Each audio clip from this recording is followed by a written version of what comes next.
प्रेम उत्पन्न हो जाता है और उसका जो प्रेम जो है वो मद प्रकट हो जाता है। अब मद का मतलब अहंकार होता है। आप कह सकते हैं कि महाराज अहंकार तो अच्छी चीज नहीं, अहंकार नहीं करना चाहिए। फिर ये कथा अहंकार प्रदान कर देती है। बोले हाँ, क्यों? देखो अहंकार नहीं करना चाहिए, बात सही, लेकिन भगवान हमारे हैं अथवा गुरु हमारे इतने उत्कृष्ट विद्वान हैं, भगवत प्राप्त महापुरुष हैं, इन दो बातों का अगर जीवन में अभिमान आ गया तो वो अभिमान भी उत्थान का कारण बनता है। इसलिए हमारे पूर्वाचार्य अर्थपंचक नाम के ग्रंथ में कहते हैं भगवत प्राप्ति के जो उपाय बताए हैं 5 प्रकार के, उसमें सबसे पहला ज्ञान,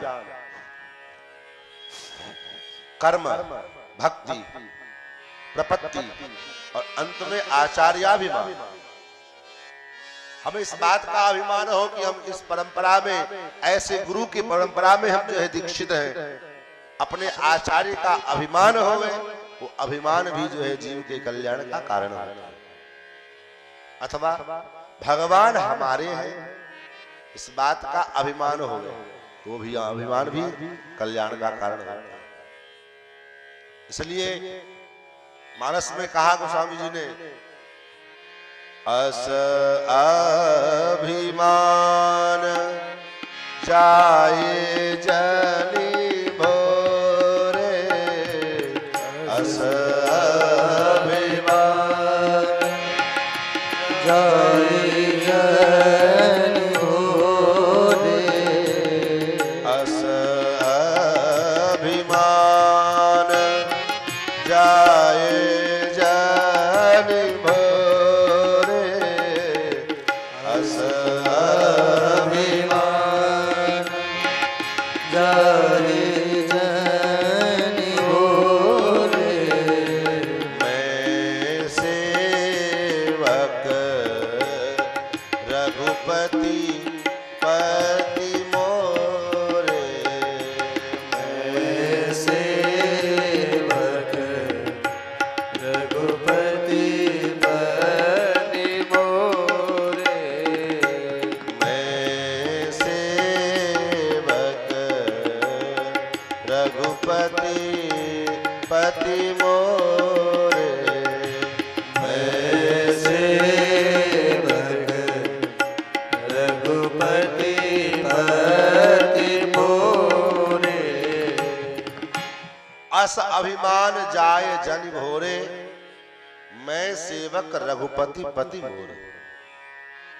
अगर ये अभिमान जीवन में है कि मैं भगवान का भक्त हूं, भगवान मेरे स्वामी है, मैं भगवान का हूं, भगवान मेरे हैं, ये अभिमान भी जीव को कल्याण करने वाला है।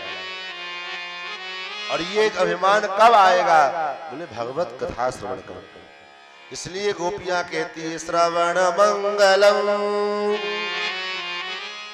श्रीमदाततम भुवि गृह्णन्ति ते भूरिदा जना।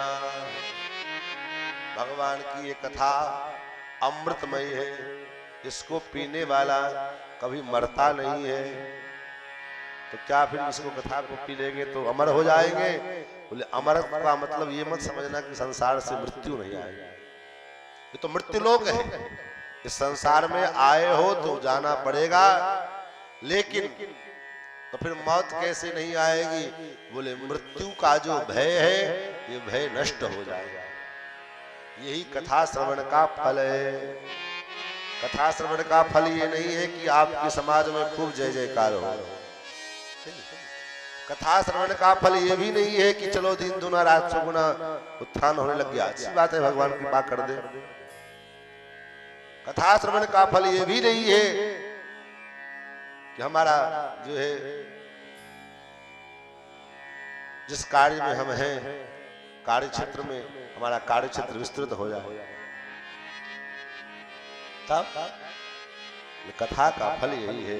अंत में परीक्षित जी ने जो कहा, जब सुखदेव जी कथा पूर्ण विराम करते हैं तो वहां पर हमें परीक्षित जी हाथ जोड़ करके खड़े हो गए और कहते, सिद्धोस्मि अनुगृहीतोस्मि भवता करुणात्मना। हे भगवान, हे गुरुदेव, आपकी कृपा से मैं सिद्ध हो गया। सिद्ध हो गया मतलब चावल दाल है जो सिद्ध हो गए। तब सिद्ध का मतलब क्या है? कहते चावल सिद्ध हो गया, मतलब ये कि चावल का जो अंतिम रूप है, अंतिम अवस्था है, उस अवस्था को चावल प्राप्त कर लिया, दाल प्राप्त कर लिया, इसलिए सिद्ध कहते हैं, सिद्ध हो गया। उसी प्रकार हम भी अपने जीवन में सिद्ध कब कहलाएंगे? बोले भूत प्रेत तंत्र मंत्र की सिद्धि को सिद्धि नहीं कहा गया, वो तो जो है चमत्कार है, वो तो साधना से सब कोई कर सकता है। लेकिन सिद्धि का मतलब क्या है? सिद्धि का मतलब है कि हम ये मान लें कि संसार जो है असार है, यहाँ केवल और केवल भगवान ही एकमात्र सार है। हम भगवान के हैं, भगवान हमारे हैं, और मृत्यु का भय जीवन हृदय से निकल जाए। मरता शरीर मरता है, यही बात तो सुखदेव जी ने समझाया परीक्षित जी को। राजन त्वं तु राजन मरिष्येति पशुबुद्धि माम जहि। तुम मरने वाले हो, तुम मरोगे, ये पशु वाली बुद्धि है, इसका त्याग करो, छोड़ो इसको।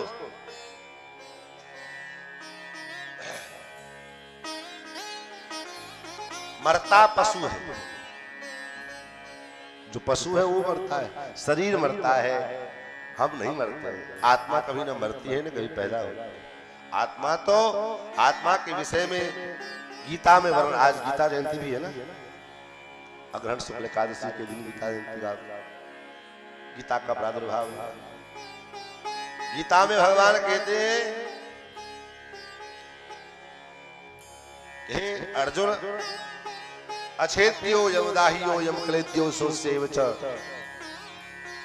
ये जो आत्मा है अछेद्य है, वो अदाह्य है, उसको कोई जला नहीं सकता है।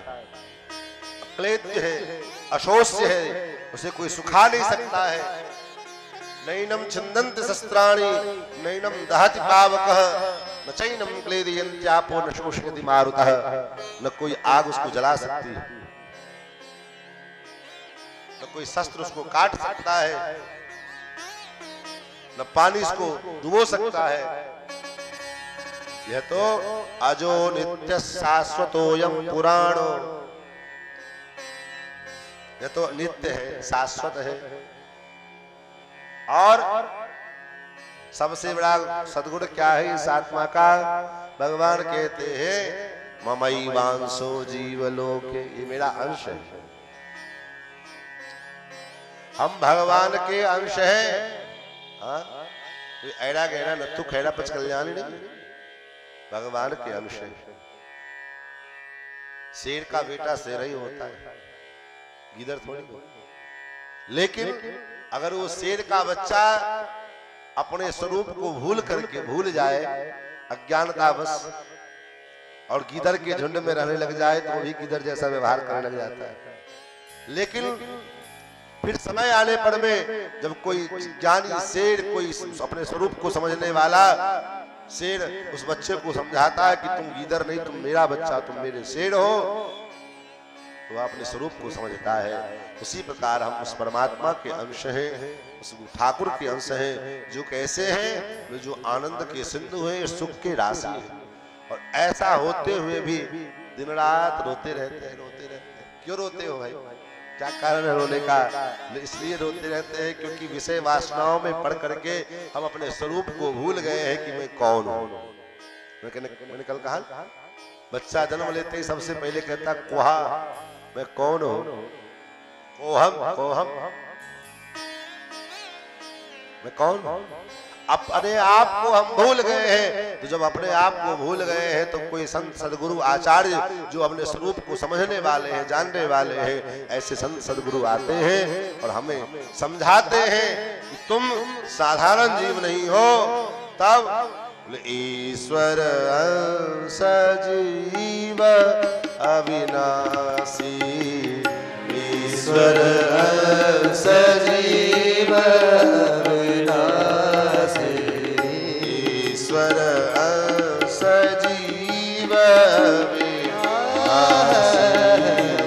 ईश्वर अंश जीव अविनाशी।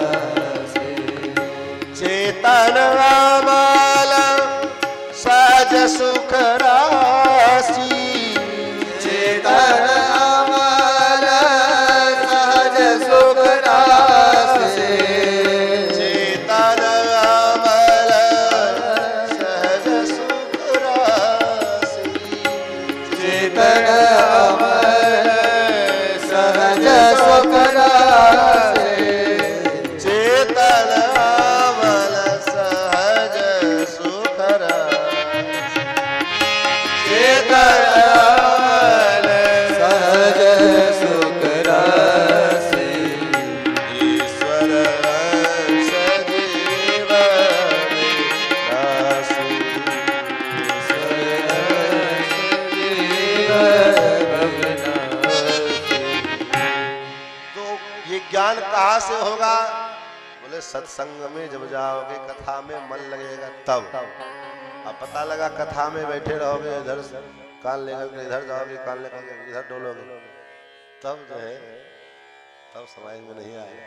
क्योंकि कथा तो ऐसी चीज है, मैंने निवेदन किया था, अगर 1 सेकंड के लिए भी अगर आपका मन इधर उधर गया तो आप उस बात को समझ नहीं पा सकते।